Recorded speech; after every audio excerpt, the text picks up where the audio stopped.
Noticiario 1936. Los 150 días que cambiaron la historia de España.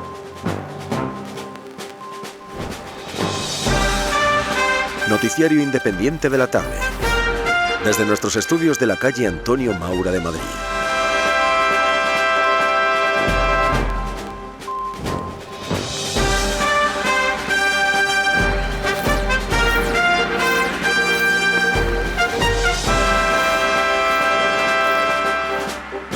Pues muy bienvenidos, queridos radioyentes de Radio Universal, a nuestro boletín informativo correspondiente al día de la jornada, 27 de junio de 1936. Y lo vamos a iniciar, pues como hacemos siempre, delimitando nuestra línea editorial. Hay una gran cerrazón ante la conflictividad económica y social. Hacemos nuestro lo aportado por Miguel Maura en su sexto y último artículo sobre la situación política titulado Gobierno Nacional. El exministro afirma, entre otras cosas, lo siguiente: aún es hora de evitar a España días amargos. Aboga por un gobierno nacional que pueda, dice, asumir la misión difícil, pero patriótica, de dirigir la vida nacional desligado de toda tendencia de partido, buscando para su obra la asistencia de todos los ciudadanos sin distinción. Maura considera la formación de dicho gobierno urgentísima e indispensable para salvar a la República Democrática del fracaso y de la ruina. Para él, un gobierno nacional es el que, entre los dos bandos en lucha cruel y sangrienta sobre el campo español, encarna al Estado y, en nombre del Estado, impone a los unos y a los otros el cumplimiento de las leyes, desarma, castiga, reprime, recompensa, administra justicia, remedia los males, proporciona trabajo y no tolera que sin él, y menos aún contra él, pueda nadie imponer su voluntad por la fuerza. Un gobierno nacional es, en suma, el Estado republicano en pie. Vamos a nuestra primera noticia publicitaria antes de abordar el capítulo de información nacional en Radio Universal. El elixir estomacal Sai de Carlos ayuda a las digestiones, tonifica y abre el apetito, cura el dolor de estómago, acidez, vómitos, dispepsia, diarreas en niños y adultos, dilatación y úlcera de estómago. Pues vamos ya con esa información nacional que les anunciábamos antes de nuestro primer corte publicitario. La prolongación de los conflictos está produciendo malestar económico en diversos sectores ajenos a los huelguistas. 1 millón de pesetas de jornales pierden diariamente los 100.000 obreros de Madrid que están en huelga. La falta de los ingresos que todos estos obreros están padeciendo repercute en el comercio modesto de los barrios obreros y del cinturón de Madrid, que de día en día ve disminuir sus ventas. Hay que poner fin, por lo tanto, a esta situación. En Cataluña, el consejero de Gobernación dio posesión al nuevo comisario general de Orden Público de la Generalitat, el capitán don Federico Escofet. En Asturias, en la parroquia de Cenero, próxima al concejo de Gijón, ha sido incendiada la iglesia. En la localidad de La Matanza de Acentejo, en Santa Cruz de Tenerife, la iglesia ha sido destruida por otro incendio evidentemente provocado. Y tenemos noticia de alcance que nos hacen llegar nuestros compañeros de redacción. Viene desde Galicia, concretamente en Sarriá. El falangista, al parecer Manuel Carrozas, penetró en el casino y disparó contra el concejal de Izquierda Republicana, don Pedro García, hiriéndole en la cabeza gravísimamente, tan gravísimamente que moriría horas después. El agresor no ha sido aún detenido. Y en Jaén, el gobernador civil ha impuesto las máximas sanciones, con arreglo a la Ley de Orden Público, a algunos patronos de Alcaudete por su intransigencia y abandono de las cosechas. Y antes de abordar la información internacional, vamos nuevamente a una noticia de publicidad. ¿Sufre usted hernias? Antes de comprar nada, examine todo lo que se anuncia y al visitarnos podrá compararlo con el inimitable supercompresor Hernios automático, el más perfecto y científico que existe, sin tirantes de clase alguna, que construido ex profeso para usted, sirve para dominar y reducir totalmente su dolencia. Gabinete Ortopédico Hernios, Barcelona. Vamos a abrir ya en Radio Universal nuestra página de información internacional. Ante la reunión del Consejo de la Sociedad de Naciones en Ginebra, el Negus ha declarado lo siguiente: reconocer como legal el crimen consumado, equivaldría a proclamar ante todo el mundo la supremacía de la fuerza sobre el derecho. El pueblo etíope tiene el más perfecto derecho a la existencia. Somos sus representantes legítimos y consagraremos todas nuestras fuerzas a su justa causa. Y en Palestina la situación se agrava por momentos. El movimiento de resistencia árabe se extiende a la Transjordania y se teme que 60.000 beduinos atraviesen el Jordán para unirse a los musulmanes de Tierra Santa. En cuanto a la información deportiva, nos acercan la última hora de redacción que se circunscribe a los próximos Juegos Olímpicos. A un mes del inicio de las Olimpiadas en Berlín, han dimitido en bloque el presidente de la Federación, el señor Pisuñer, y todos los miembros del Comité Olímpico. Se quejan de haber sido denegado por el Gobierno todo apoyo económico a los atletas civiles, cargando sobre las federaciones el sacrificio que representa el desplazamiento a Berlín de los deportistas participantes con las selecciones españolas en los Juegos Olímpicos de la capital alemana. Hasta aquí nuestro informativo de hoy en Radio Universal. Lo vamos a despedir, pues como hacemos siempre, con una melodía musical de nuestra selección que esperemos sea de su agrado. Gracias, amigos, por su atención y hasta mañana. En Sevilla había una casa y en la casa una ventana y en la ventana una niña que las rosas... Bueno, pues aquí estamos, procedentes del 27 de junio de 1936, en el 27 de junio de 2019. Y está con nosotros, en el siglo XXI, en 2019, está con nosotros el profesor Pablo González Pola. Él es profesor de Historia Contemporánea de la Universidad CEU San Pablo. Muy bienvenido, Pablo. Muchas gracias, Eduardo, muchas gracias. Vamos a ver, Pablo, desde la llegada del Frente Popular al poder, las huelgas se han extendido por todo el país. Esto es un hecho innegable. Pero a estas alturas, las clases bajas, evidentemente, empiezan a sentir pues el enorme daño económico que en sus economías domésticas estas huelgas están desencadenando. Pero vamos a ver, desde los sindicatos se sigue acosando a los empresarios. ¿Por qué? Sí. ¿Por qué?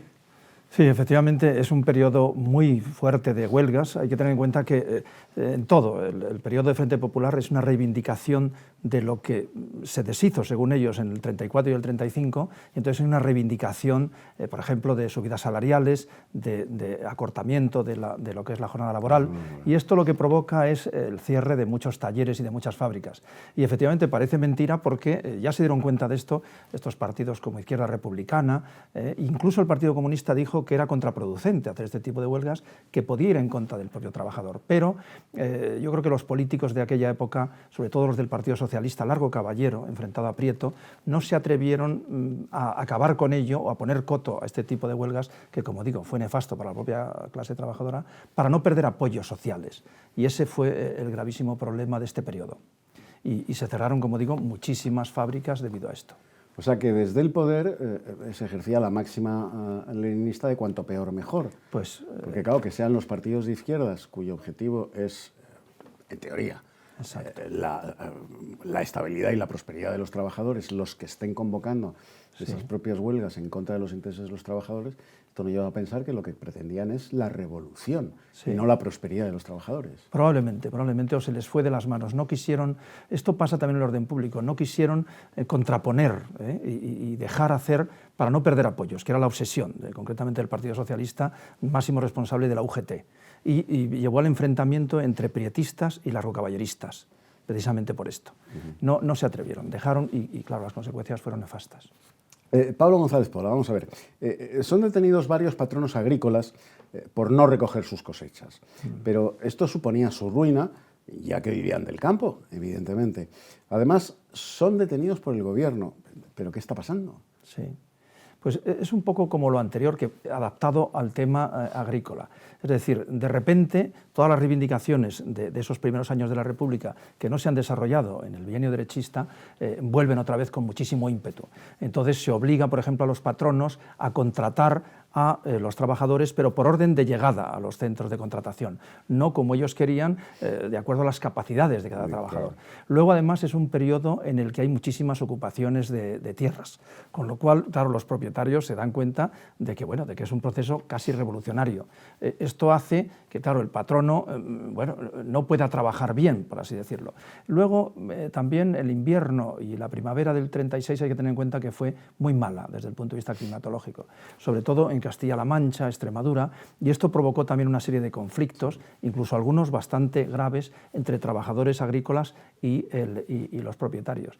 Y efectivamente hay algunos casos en los que los gobernadores civiles multaron a los propietarios porque no contrataban, según ellos, y decidieron en muchos casos abandonar las tierras porque era imposible realmente. El comisario, vamos a cambiar el tercio, el comisario general de Orden Público de la Generalitat catalana es el capitán Federico Escofet. Sí. Personaje que no es muy conocido para el público general. Bueno, ¿quién era Federico Escofet? Bueno, Escofet era un militar típico, militar de caballería, que salió con 21 años de la Academia de Caballería, estuvo en Marruecos, allí estuvo 3 años y consiguió, en fin, estuvo herido 3 veces, y como muchos militares, o a algunos militares les ocurre, quedan muy tocados con esa guerra, y entonces vuelven a pedir destinos en la Guardia Civil o en los Mossos de Escuadra, que es donde pidió precisamente Escofet. Escofet llegó a Barcelona, era catalán, llegó a Barcelona en el 30, en 1930. En el 34 participa en la revolución de la Generalidad, incluso es atrapado, vamos, porque se subleva y es condenado a muerte. Se le conmuta la pena y entonces pues les dan al final en el castillo de Santa Catalina, y luego en el 36 vuelve otra vez al ejército y allí desarrolla una actividad en los frentes de batalla muy interesante, ¿no? Y al final ya es exilio, al final de la guerra con Companys pasa a Francia, está en Bélgica una temporada, hace allí un pequeño negocio y en el 80 vuelve a España y muere en el 87. En 1960 regresó a España. Regresó a España, exactamente. Y murió aquí en Barcelona tranquilamente, En el 87. Tranquilamente. Sí.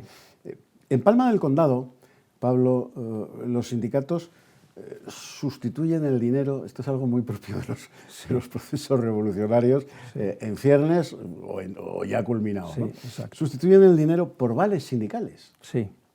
Sí, eso hay que encuadrarlo en lo que es una serie de problemas que hubo de huelgas que nacen en las minas de Río Tinto. Se organiza una huelga tremenda donde las mujeres, las mujeres es interesante porque participan en los procesos revolucionarios desde el siglo XVIII, ¿no?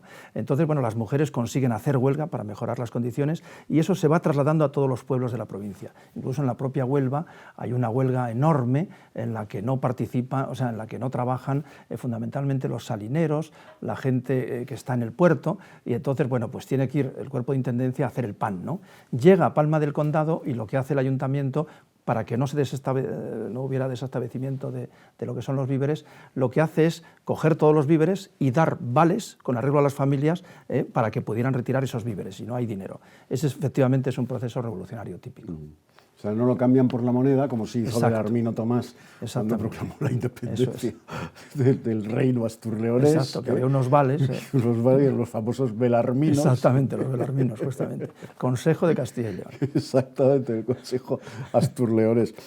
Finalmente, Pablo, el gobierno se niega a dar dinero a los atletas españoles que tenían que viajar a la Olimpiada de Berlín en 1936. ¿Por qué motivo? Sí, bueno, el gobierno español nunca quiso participar en las Olimpiadas por el tema de que la propaganda hitleriana y sobre todo que pudiera hacer una defensa de la raza aria. Y eso fue, entonces lo que hizo el gobierno fue no dar dinero a las federaciones. Solamente la de hockey consiguió dinero.